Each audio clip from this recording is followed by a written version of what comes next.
Hello my dear friends, welcome to LivePrep. Myself Dr. Gajapati Varma. So I already gave my introduction in a separate video lecture. So please go through that video lecture before starting this particular course. And not only this, in this general introductory lectures along with faculty introduction, so we have also uploaded some other videos also. So please go through that at least once. So in those, so from my side, I made two other lectures apart from regular introduction. So in that, one of these videos is having what is the content that we are covering from the NCERT. Please go through that video first. So I know that you are very enthusiastic and curious regarding this particular course, but first of all, you should know what are the points that we need to cover for the NEET examination from the NCERT textbook. If you don't know that, and you will miss some of the points and unnecessarily you will face some problems and you may not score out of 360 out of 360 in the examination. So that's why that will be a very short video, but so what are the points that we need to cover from the NCERT? Everything was discussed in that. So please go through that particular video. That is separate video. And after that, so we have also uploaded one more video. And in that video, so what I did is, so some important things. So when we are reading the NCERT textbook, there are some things that we need to focus. And what is the view of NCERT? And what is the view of students? And what is the view of teachers? So in this way, different sentence will be same only, but so different people are analyzing the same sentence in different ways, so that some of these are making some mistakes. So to avoid these particular mistakes, you need to know what is the proper way of reading NCERT. So regarding these particular things, so I made another video. So in this way, before anyhow, this is a particular course, and apart from this, so there are three other videos. One is regarding the faculty introduction, other one is regarding what is the content we need to read from NCERT, and the third one some important points that are related to NCERT reading pattern. Okay, so these are the three things. First cover those and then come back to this particular course now. So now in the class 12th, regular class 12th course, so now I am starting with a particular unit, and its unit name is genetics and evolution. What is the unit name? It is genetics and evolution. Good. Now under this genetics and evolution, so anyhow there is a separate chapter called evolution, so leave it. But under the heading of genetics, there are two chapters. Please understand these things. Under the heading of genetics, we are discussing total two chapters. What are these two chapters? First one is called as Principles of Inheritance and Variation. Principles of Inheritance, Principles of Inheritance and Variation. This is one chapter. And the other chapter is Molecular Basis of Inheritance. Other chapter is Molecular Basis of Inheritance. So what we are doing is, as per NCERT, combinedly these two are called as genetics. Please observe this very carefully. Understood? So in this way, under the heading of genetics, two chapters are there, and then there is a separate chapter called as evolution. Clear? And now we will see. Under this genetics, since two chapters are there, and which one we need to start? And if you see NCERT sequence, in the as per NCERT sequence, Principles of Inheritance and Variation was given first, and then Molecular Base of Inheritance was given. Clear? And many teachers, they are following NCERT sequence only. So that first they are teaching Principles of Inheritance and Variation, then they are teaching Molecular Base of Inheritance. Good, it's okay, not a problem. But I am not teaching in that way. Please understand this. So now what we are doing is, first we will study molecular basis of inheritance. At the molecular level, what are the molecules? Molecules. Basis means they are responsible for what? For the inheritance. So what are the molecules that are responsible for inheritance of characters from one generation to next generation? What is the meaning of inheritance? The process of passing on. What is the passing on? Passing on of characters from one generation to next generation. That means how characters move from one generation to next generation. Suppose from parents to offspring, means parents to their children, suppose. So how they are going? So that process is called as inheritance. And for this inheritance, at the molecular level, what is the molecule that is responsible and how it is able to control all these things? So those things will be discussed under molecular basis of inheritance chapter. That's it. And here what we will see. So when we are doing some research experiments, so how scientists performed various experiments and how they observed that characters are moving from one generation to next generation. All these experimental related things we will study under principles of inheritance and variation. Is it clear? So overall if you see, both of them are related to inheritance only. Both of them are related to inheritance only. So what are the basic principles here? Different rules are present. So all those things we will study under this particular chapter. But the thing is, why we are studying molecular basis of inheritance? In short, we are calling this as MBI, molecular basis of inheritance, where this one is called as PIV, principles of inheritance and variation, because the chapter name is very lengthy, so we are making it short like this. So sometimes within the lecture I will say that in PIV we will study. PIV means principles of inheritance and variation. MBI means molecular basis of inheritance. In this way I am using some short forms, so accordingly you just adjust it. So this is what.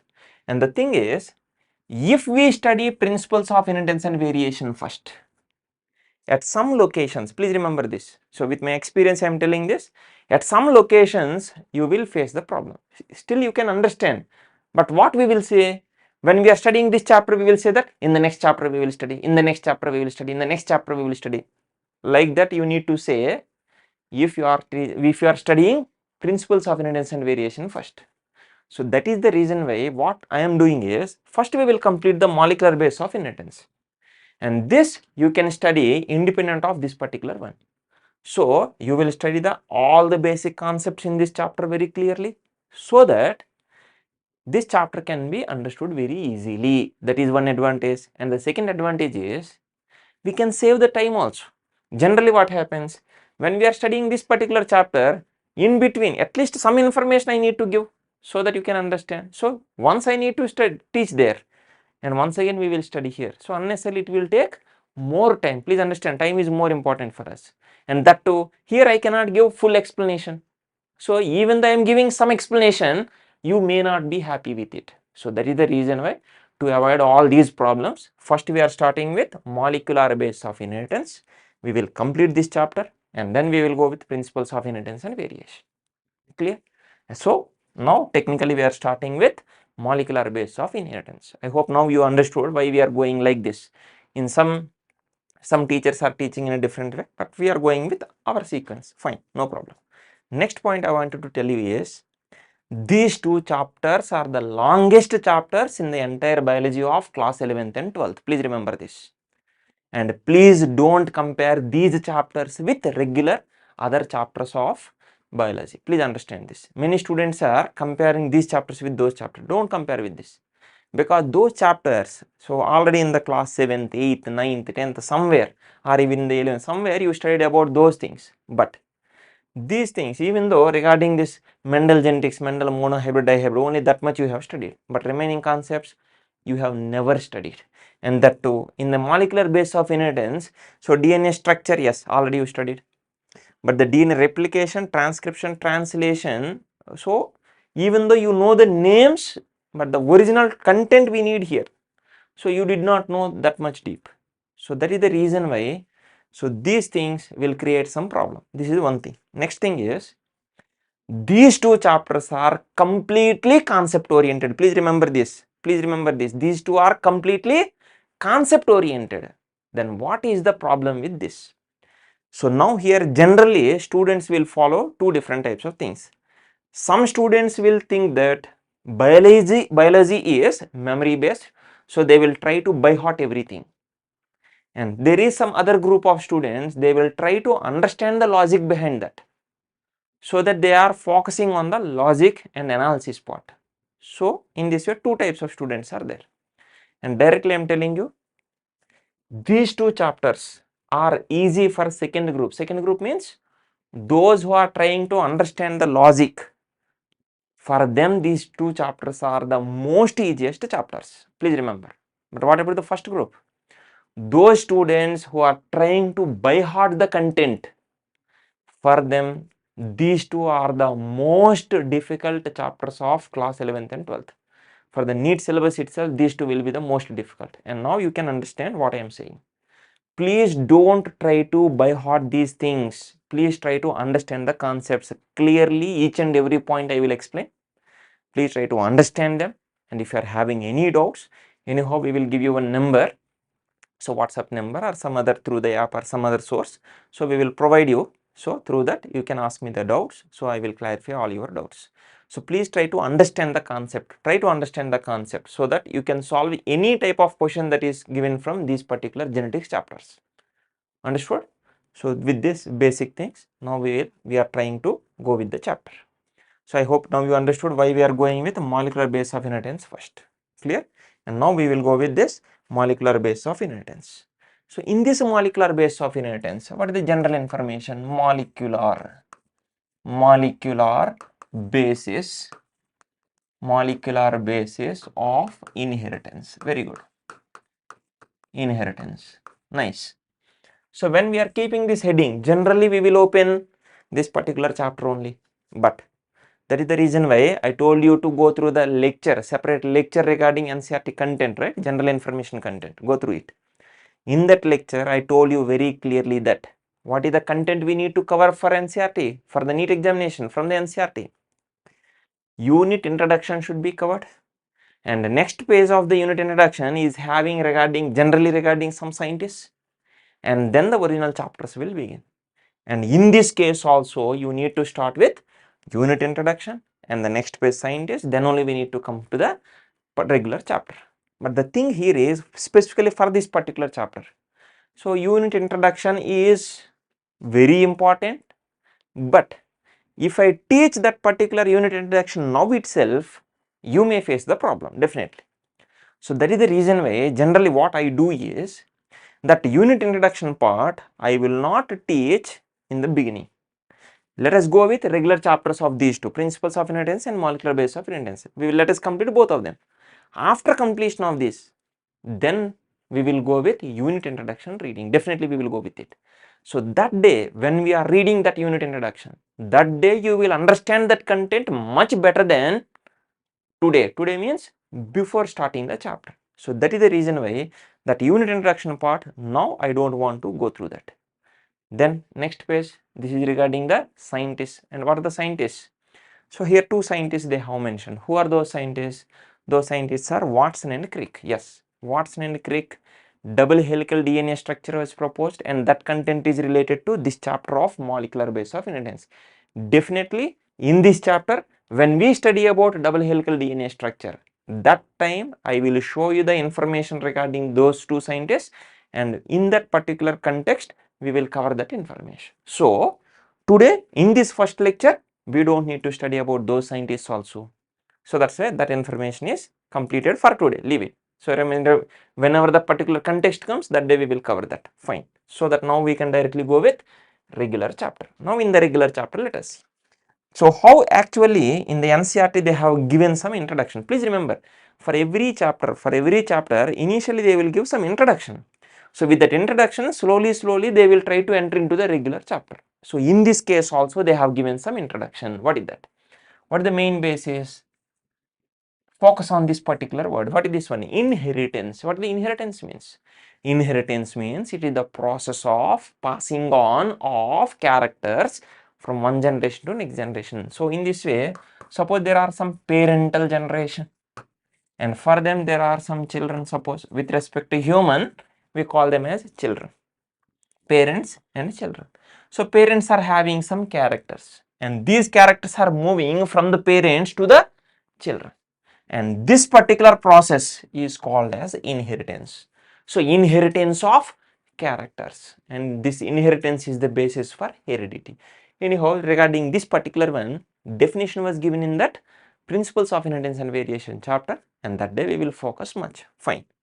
Now in this way, when inheritance is taking place, so characters are moving from one generation to next generation. So in this case, what is the molecule that is responsible for inheritance? That's what we need to study in this chapter. In the previous chapter, they did not say what is that molecule. Simply they said that from the parents, characters are moving to offspring. So in this going, when they are going, so different patterns are there. What are those patterns? That's it. With that, the chapter is completed. But what is the molecule exactly responsible for this process? That was not mentioned anywhere in that particular chapter. Please observe this. So that we need to study in this particular chapter.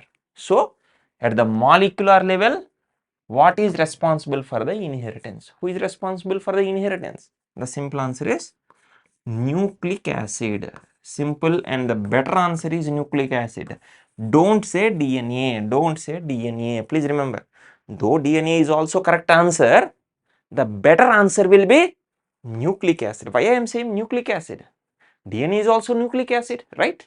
But still I am saying that instead of DNA, nucleic acid is a better answer. Why nucleic acid is a better answer? Because in some viruses, please understand, in some viruses, inheritance of characters is controlled by RNA. RNA is also a nucleic acid. In majority of the organisms, DNA, correct. But in some viruses, RNA. Now let us combine both of these. DNA, RNA, both of them. Combined, you can call them as nucleic acids. So that is the reason why the general answer will be nucleic acid. So nucleic acid. So nucleic acid is responsible for inheritance of characters from one generation to next generation. Fine. And then in the NCERT, directly what are these nucleic acids, what are the names of this, and what are their roles, directly they have gone like that. But now you need to understand the interlinking content. What is that interlinking content? In the class 11th, there is a chapter called as biomolecules. There is a chapter called as biomolecules. Please understand this. Anyhow, now since you are class 12th students, so you have already completed biomolecules. And now in the class 12th, now we are talking about molecular base of inheritance chapter. Please understand this. In the biomolecules, we have studied about nucleic acids. Nucleic acids, yes or no? And in this nucleic acid, we are talking about nucleotide. Nucleotide. Already you have studied all these nucleotide. And nucleotide will have three components. One is called nitrogenous base, and other one is called as sugar, and the third one is called as phosphate group. Yes or no? And the nitrogenous bases are two types. They are purines, pyrimidines. Yes or no? Sugars are two types. They are ribose sugar and they are deoxyribose sugar. Purines are again two types. They are adenine and guanine. Pyrimidines are three types. They are cytosine, uracil, thymine. Yes or no? And these informations, not only this, nitrogenous base plus sugar, these two combinedly called nucleoside, different names of nucleosides. Nitrogenous base plus sugar plus phosphate. So all the three combinedly called as nucleotide. So in this way, different names, many things you have already studied in biomolecules. But once again, they gave the same information. Once again, they gave the same information in molecular base of inheritance, and that too with more details. So it is very important that we need to study all these things with structures. Please understand this. Some students are thinking that simply names are enough. No, not just names. You need to know the structure, and between the two molecules, what is the bond that is present, that is also important. So each and every point with detail you need to understand, then only you can understand the next coming contents. So please remember, all this information was given in MBI, NCERT content itself. It is not out of NCERT. It is from NCERT. So you need to study this. Understood or not? So in this way, in this MBI chapter, anyhow, compulsorily we will study about DNA and RNA. This is compulsory, DNA and RNA. Combinedly, these two are called as nucleic acids. So this is a regular information, compulsory. But in the biomolecules, in the macromolecular fraction, we studied different components, and they are also having some relation at different other experiments of this particular chapter. In this chapter, at different locations, many times we will talk about not just nucleic acid. So nucleic acid, protein, lipid, carbohydrate, all these four every time we are comparing. Why you are comparing all these four every time? That logic also you need to understand. That is a logic. Don't think that randomly they are giving. There is a logic behind this. So why, when they are talking about nucleic acid, why every time they are comparing with protein, lipid, polysaccharide? That logic also you need to understand. So that is the reason why what I will do is, before directly starting with class 12th NCERT MBI, what we need to do is, in this particular lecture, so it may take around 20 to 25 more minutes from now, I will try to summarize this required information. This means not just this particular one, why we are talking about nucleic acid, protein, lipid, polysaccharide together. Why every time we are talking all these four together? That logic you need to understand. Anyhow, already you have studied in biomolecules, so you can easily understand, and I don't want to spend more time. Simply, in short, I will try to give the information. Clear? So that it will become a quick revision for you. Anyhow, you are already studied class 11, so it will be a quick revision. And in this particular chapter, whenever it is required in future, I will not repeat again. Please remember this. Once we have discussed here means we will not repeat again. So that day what I will say is, already in the beginning of the lecture we have studied all these things. So this is the reason. Directly I will go for the connecting point. I hope now you understood. So with this basic information, now we are going with some interlinking information related to biomolecules chapter. Anyhow, we are also talking about molecular level. At the molecular level, for the inheritance, what is responsible? So here also we are talking about biomolecules. So now let us go through this.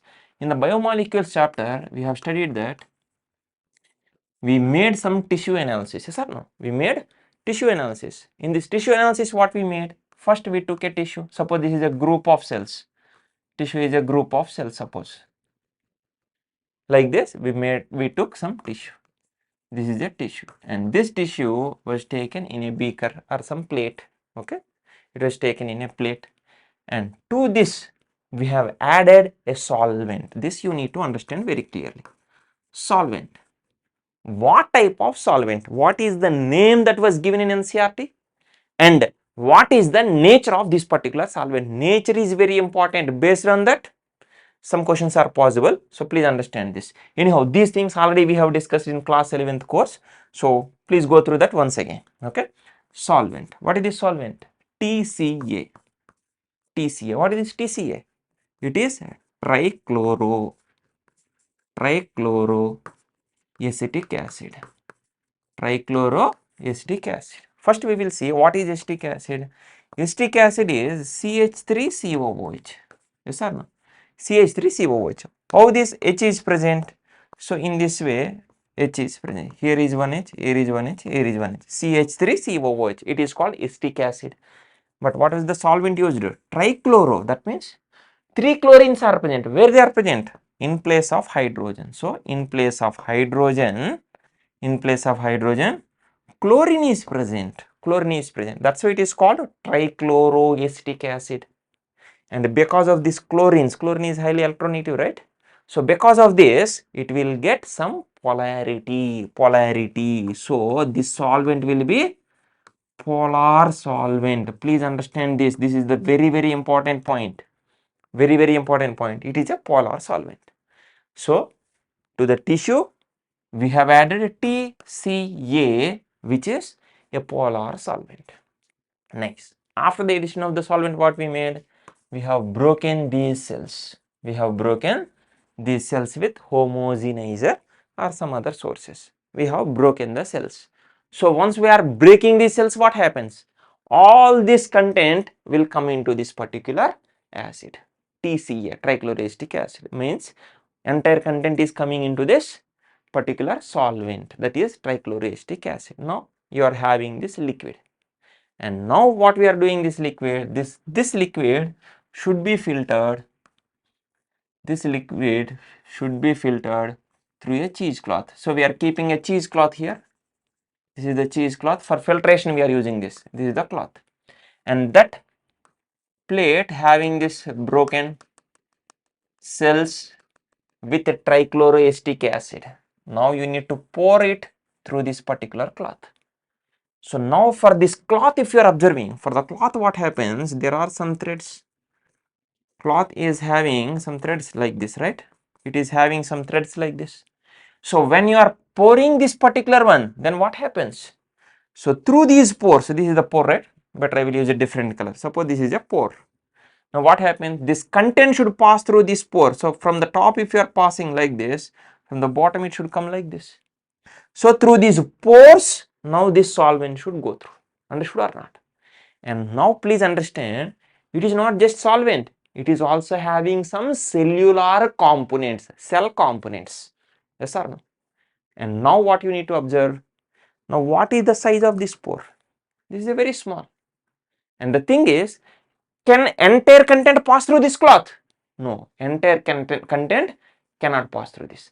But the solvent is a liquid and this can easily pass through this, so that solvent is coming into the beaker, And now what is the point? And whereas some components are very small, and these small components, please remember, pore is like this much is the pore size. Okay, so there is a small component. Can small component pass through this pore? Yes, easily it can pass through. Same thing, they are able to pass through. So along with the acid, some other components are also coming into the beaker, Fine. Now, apart from this, there are some components that are large in size. Pore size is very small, but the molecule is very large. It is not able to pass through. So large molecules cannot pass through these pores. So they are present on the top of this cloth. Understood or not? In this way, we are getting total 2 fractions. So initially we took the cells in a beaker, and then we have added trichloroacetic acid solvent, and then we have broken the cells so that the cell content is released into the solvent, and then this particular mixture is passing through the cheesecloth, so that those which are smaller than the pore size of cloth, they are collected into the beaker, whereas those which are larger in size, they are present on the top of the cloth. In this way, finally we got 2 fractions. What are these 2 fractions and what are their names? Let us see this. And here this particular fraction is called as acid soluble fraction. This is acid soluble fraction because in this some molecules are present, some ions are present, they are coming along with the acid. Since they are present along with the acid, this is called acid soluble fraction. But this fraction is not having the acid and these are not solubilized in acid. What is the meaning of this one? If they are solubilized in acid, they would have come along with the acid. But these are not solubilized in acid. That's why this fraction is called as acid insoluble fraction. Please remember these names. Acid soluble fraction is this one, whereas this one is acid insoluble fraction. And now we are using the different names, other names for the same thing. Acid soluble fraction is also called as a filtrate. It is also called as a filtrate because after filtration it got collected in the beaker. That's why it is called as filtrate. Whereas this content is not filtered, it is present above the cloth and it is called as retentate. Please remember these names. Each and every point, whatever we are discussing in this lecture, already all these points were discussed in biomolecules chapter also. Okay, there anyhow we got more explanation, and here in simple we are trying to conclude this. This is what the content. And next important point is, in these two fractions, what type of molecules are present? That means only organic, only inorganic, or both. This is also very important point. What type of molecules are present? So this acid soluble fraction has both organic and inorganic compounds.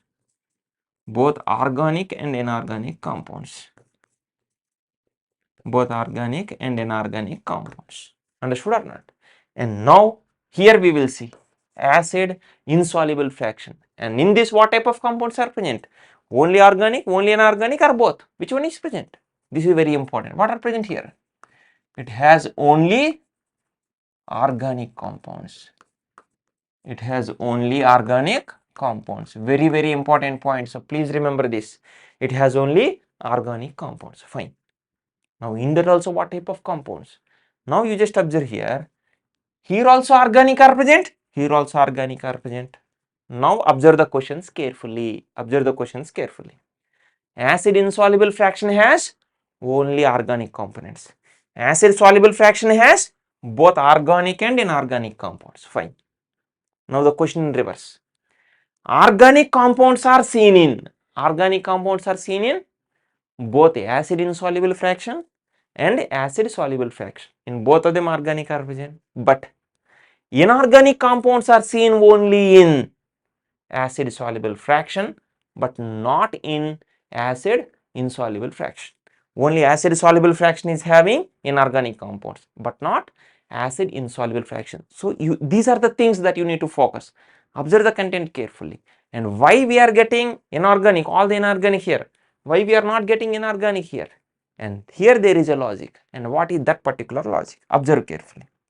And why these are coming here? Why these are acid soluble? And what is the size of this? Size matters here. What is the size of this? All these are micromolecules.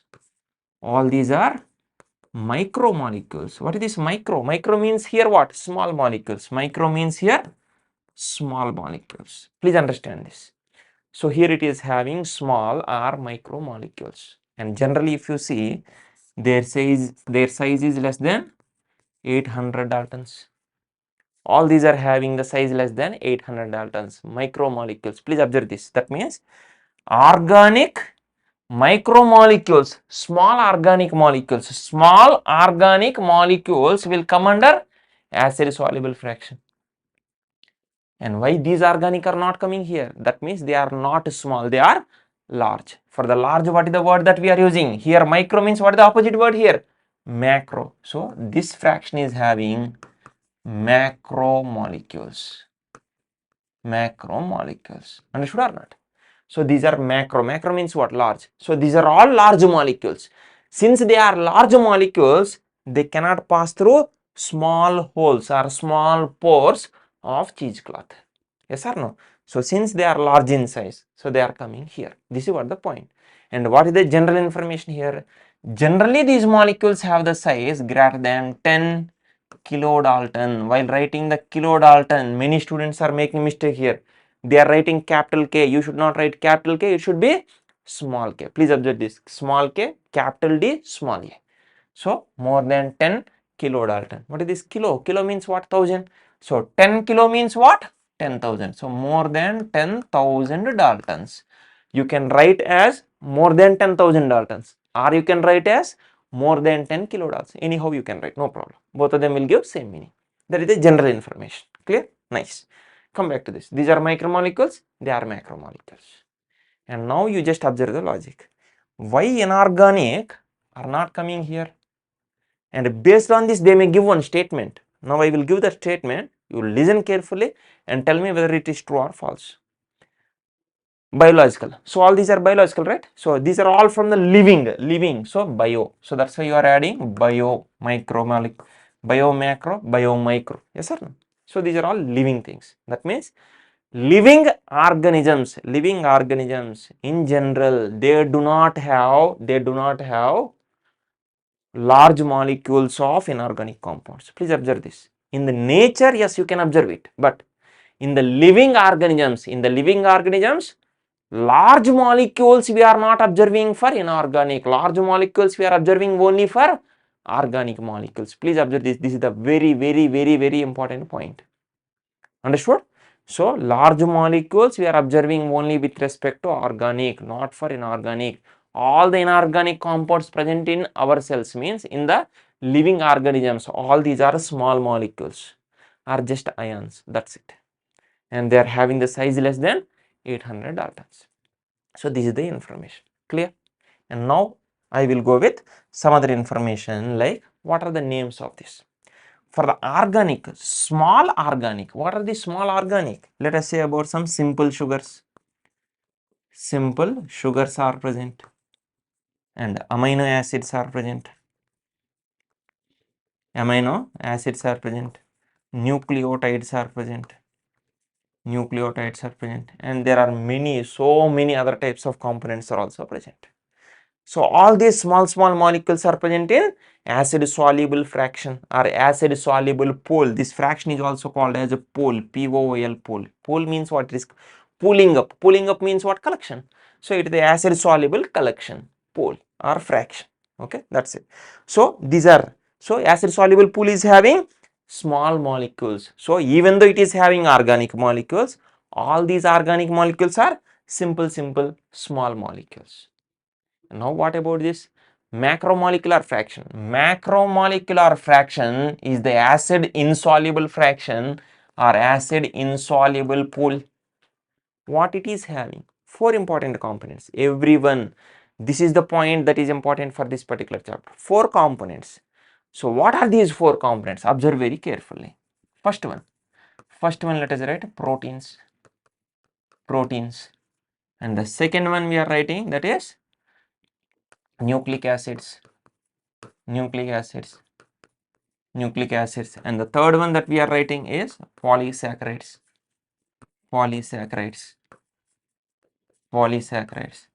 And the last one that we are writing are lipids.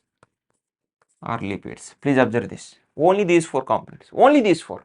So this acid insoluble fraction or macromolecular fraction is having only these four fractions. And what are these four fractions? Proteins, nucleic acids, polysaccharides, lipids. And in general, what is the size of this? More than 10,000 Daltons, or in simple, more than 10 kilodaltons. This is what the general size is. And what is the important information regarding this? So this point from now onwards you just please understand, because anyhow in the next lecture onwards we will go with NCERT line to line reading also. So there they have given some of the sentences that we can link up with these particular concepts. So listen very carefully. Now our main focus is this particular one, because in the molecular base of inheritance, what is our main focus? Nucleic acid. At the molecular structure, complete structure of nucleic acid. What is this DNA? Inside the DNA, what are the other components? How they are attached? What is the bond? How it is stabilized? Everything we will study for nucleic acid. So when we are studying about nucleic acid, please observe, first you need to isolate nucleic acid. So when you are isolating nucleic acid in the macromolecular fraction, along with nucleic acid, some other components are also coming. So that's why in this molecular base of inheritance chapter, at some experiments, at some other locations, I don't want to tell names here because now you cannot understand. So in the next coming lectures, many times when we study about nucleic acid, we will talk about why proteins are not like this, why polysaccharide like that. Every time we are talking about them also. Why we are talking about these also? Because these are the components that are present along with nucleic acid in acid insoluble fraction. This is the logic that you need to understand. So once you understand this particular logic, then you can understand about the experiment easily. Yes or no? This is what I am saying. Don't try to by heart the content. Try to understand the logic. So why they are talking about only these? Why they are not talking about inorganic compounds? Inorganic compounds like Na plus, Cl minus, some bicarbonates, likewise, all these are inorganic. Why you are not talking about them? Because along with the nucleic acids, these are not present. Along with nucleic acids, proteins, polysaccharide, lipids, they are present. So that's why we will talk about only those.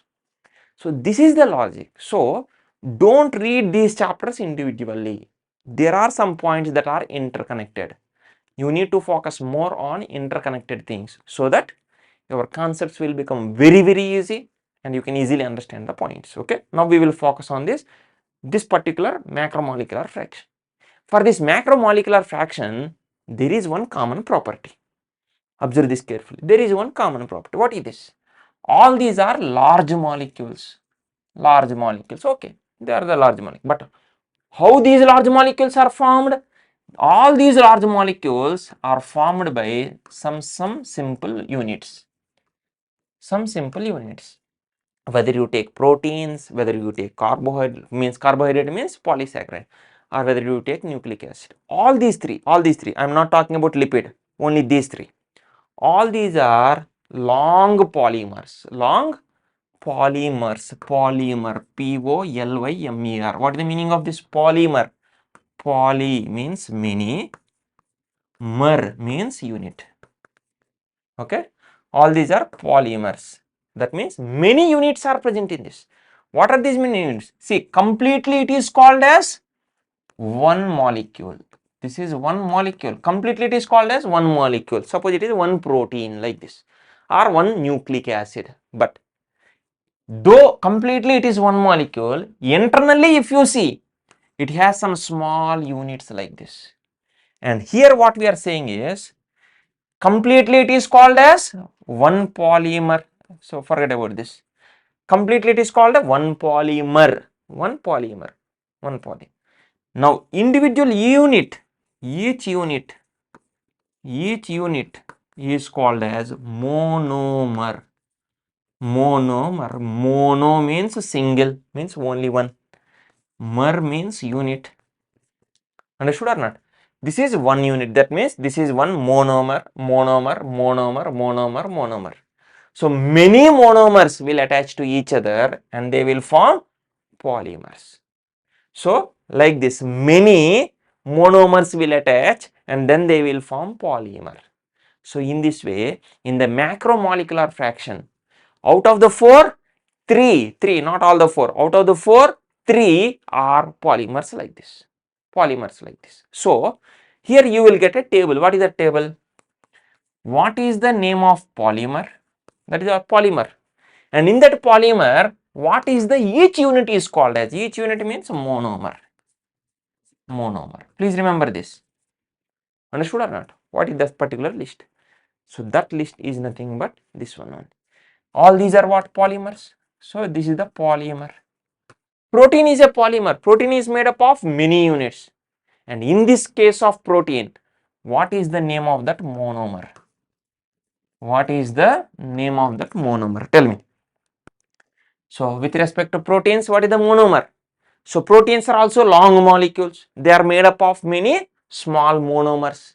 Please understand this. This is very, very important because proteins synthesis is a translation entire process. For 2 to 3 lectures we will study in the MBA. So this is also important for us. So everything is important and interlinked. Observe carefully. So proteins are long polymers and they are connected by some small units. And what each unit is called as? Amino acid. It is called as amino acid. One unit is one amino acid. If many amino acids are attached, that is called a protein. So that's why it is the polymer. In this each unit is monomer, that is called amino acid. Nucleic acid. Nucleic acids are also long molecules, right? And in that each unit is called as nucleotide or side, TIDE or SIDE. Very, very important. Spelling is also very important here. It is a nucleotide, TIDE, nucleotide. So nucleotide is the monomer for nucleic acid. Then what about the polysaccharide?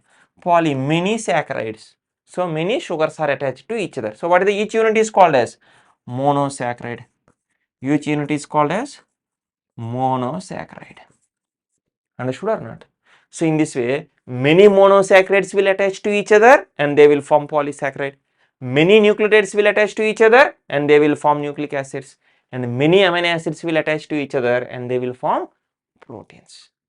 These three are polymers and these are the true macromolecules. These three are true macromolecules. True macromolecules. What is this true macromolecule? If you are saying something as a true macromolecule, is there any false macromolecule? So that's why you need to observe very clearly. These are the words that were given in NCERT. Please understand each and every word. You don't need to study anything out of NCERT, but you should not leave any word that was given in NCERT. You need to understand properly. True macromolecule. Why they are saying true? Only for this. What about this one? This is also present in macromolecular fraction, right? But is it true macromolecule? No. Why it is not a true macromolecule? Because it is not polymer. Because it is not a polymer. This is the problem. So generally in the macromolecular fraction, majority of these molecules are polymers. So long molecules made up of small units called monomers. Like this, these are formed. But what about the lipids? They are not polymers. Then why they are coming here? That too, there is another problem. If you see individual lipid, again its size is less than 800 Daltons. That means it is a small molecule. So individual lipid is having small size, that is less than 800 Daltons, but still it is coming along with macromolecular fraction. Why it is coming along with macromolecular fraction? This is the logic that you need to understand. Now, what is the nature of lipid? Lipids are, now come back to this particular solvent. What is the solvent that we used? Polar solvent. And what is the nature of lipid? What is the nature of lipid? Lipids are non-polar. Lipids are non-polar. Please observe carefully. Lipid is non-polar, but the solvent we used is polar solvent. Now tell me, can non-polar molecule solubilize in polar solvent? No. No. Please observe this carefully.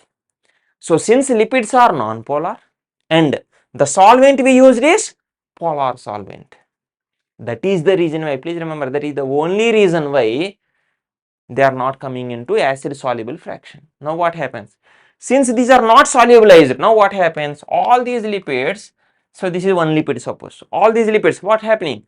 All these lipids will come to each other, come closer to each other, and they are forming some micelles like this. They are coming like this, and then they are forming micelle.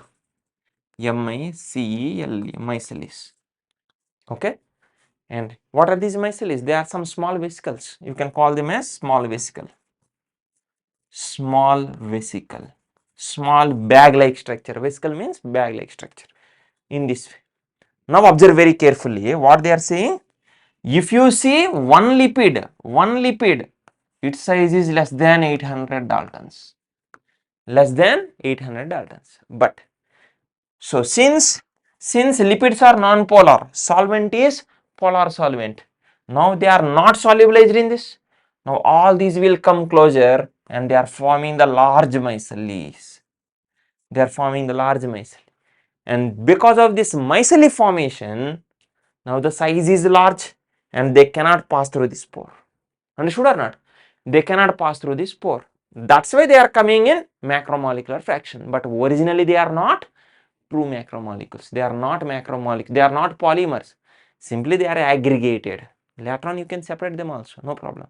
But in this process they are coming together. So that's why they are present under macromolecular fraction. But originally they are not macromolecules. This is what the content they are saying. That's it. This is the basic information.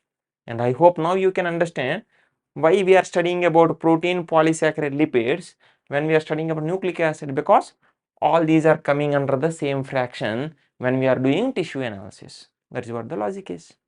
Understood or not? So this is what the basic information that you need to understand. And now in this particular chapter, what is the sentence they give? In this chapter they are talking about this. Nucleic acid is a polymer. Nucleic acid is a polymer. And it is made up of what are the units called as? Nucleotides. Nucleotides. This is the another point that was given in this chapter also. They have given in the basic introduction. In the next lecture when we are going through NCERT content, then you will understand this. So nucleic acids are polymers of nucleotides. And how exactly these, what is the structure of each nucleotide, how one nucleotide is attached to another nucleotide, so that how it can form a long polymer called nucleic acid, each and everything, slowly one after the other we will study all the things. Anyhow, even in the MBI also they have given all these points very nicely. Even though clear cut chemical structures were not given, in the sentences they have very clearly given. So since at least they gave the sentences clearly, when you are reading the sentence, if you don't know structure, how you will understand this? So compulsorily you need to remember those structures. Anyhow, not in this lecture. Slowly we will study about all those things. I hope now you understood this. This is some basic information that is very important. So now we will give more explanation with respect to nucleic acid, because this chapter is with respect to nucleic acid. And not only this, in this chapter when we study about protein synthesis, so since we need to study protein synthesis, that time you will understand about this particular one, how amino acids will attach. Please understand, you will study each and every point, how one amino acid is attached to another, and then how the next one will attach, how all these things are attached, and how exactly they are producing protein. These things also you will study. So in this chapter our main aim is about proteins synthesis and nucleic acid synthesis. Not only this, many other concepts also we will study. Clear? So in this way, please understand, for the inheritance of characters, nucleic acids are responsible. So those nucleic acids, in short, so I have given the explanation from the biomolecules chapter, and with this lecture will be completed. And in the next lecture what we do is, we will talk about NCERT basic introduction, and then we will proceed slowly with the next remaining content. Clear? So let us quickly go through this. So here, so this is the unit introduction they have given. Once again I am telling you, in the beginning of this particular chapter we don't need to go through this. After completion of molecular basis of inheritance, and then after completion of principles of inheritance, after completion of these two only we will read this, because here they gave some scientist names. Some of these scientists, so what is the scientist, what is the name of the scientist, contribution, what is the conclusion, all these things you need to understand. So now you cannot understand, that's why I am not going into this. After completion of both the chapters we will go through this. And just behind this unit introduction they gave the scientists. This information anyhow in this chapter only, when we study about the Watson and Crick double helical DNA structure, that day we will study this particular information. Okay, so that is the reason why directly we are going with molecular base of inheritance. And in this particular lecture we studied what is the relation with biomolecules. Okay, remaining other points slowly in the next coming lectures we will study. Okay, thank you so much my dear friends. So we will meet in the next lecture. Thank you.